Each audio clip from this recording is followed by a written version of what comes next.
Hi guys, welcome back, Andy here. Today's video is the continuation of the story, The Canterville Ghost. I'm narrating to you. Follow it and enjoy it. Let's go.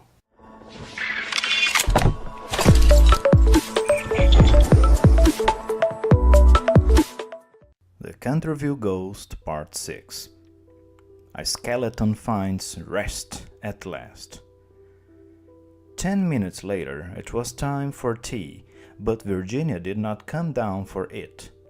At first, Mrs. Otis did not worry. She knew that Virginia liked to go out into the garden every evening to get flowers for the dinner table. But at 6 o'clock, she sent the boys out to look for their sister, while she and Mr. Otis looked in every room of the house. At 6:30, the boys came back.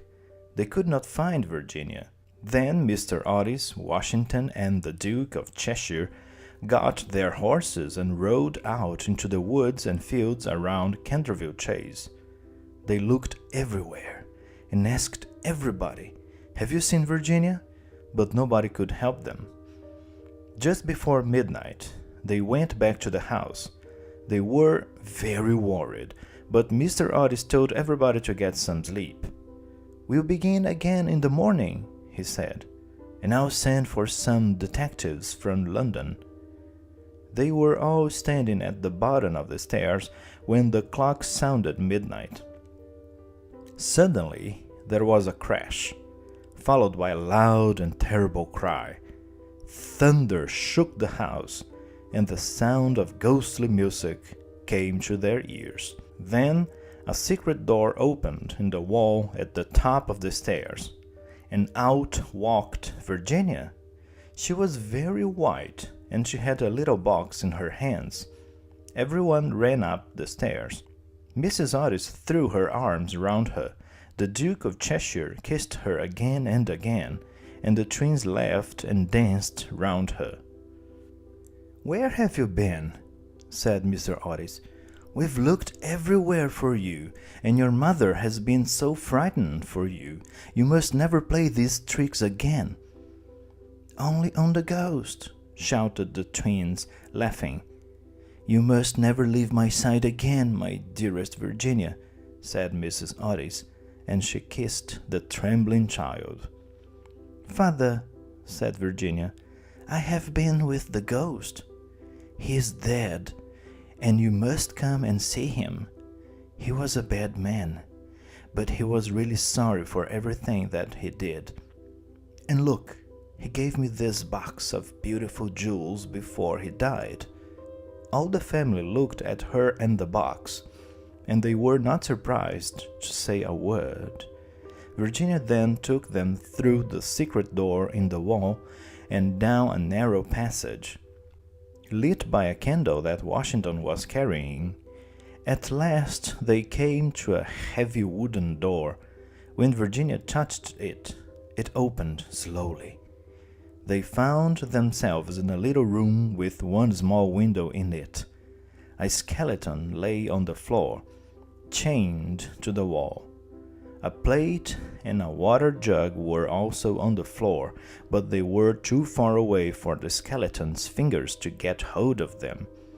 Virginia put her hands together and began to pray silently.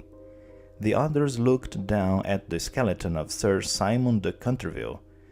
Now they knew the terrible secret of his death. "He is peaceful now," said Virginia. "I prayed to God to give him peace." And suddenly the others were sure that they could see a beautiful light around Virginia's face. "You are wonderful!" cried the young Duke, and he put his arm round her neck and kissed her.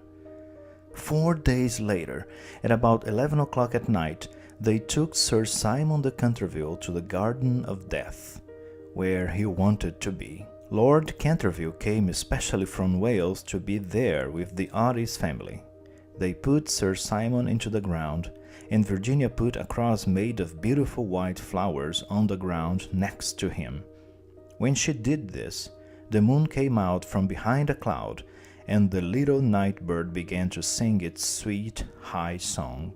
Virginia was very quiet during the drive home. The next morning, before Lord Canterville left, Mr. Otis spoke to him about the box of jewels. "My lord," he said, "these jewels belong to you or to your family.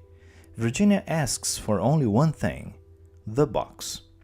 Can she keep it?" "My dear sir," replied Lord Canterville, "your daughter has been a wonderful friend to one of my family. We shall always thank her for that. And remember, you bought the house and everything in it. The ghost, too. Anything that belonged to him is now yours. No, Mr. Otis, your daughter must keep the jewels. When she is a woman, she will be happy to have pretty things to wear." So Virginia kept the jewels, and she wore them in the spring of 1890, when she married the young Duke of Cheshire, and everyone said, "How beautiful!" Some time later, she and her husband went down to Canterville Chase.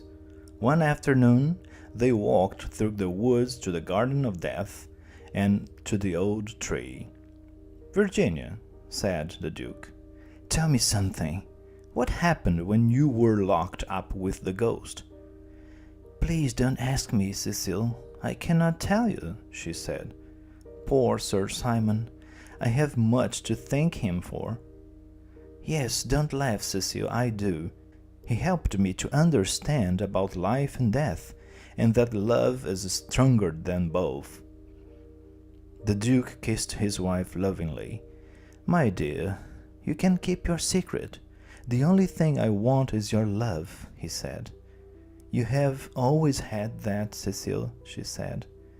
"And you will tell our children some day?"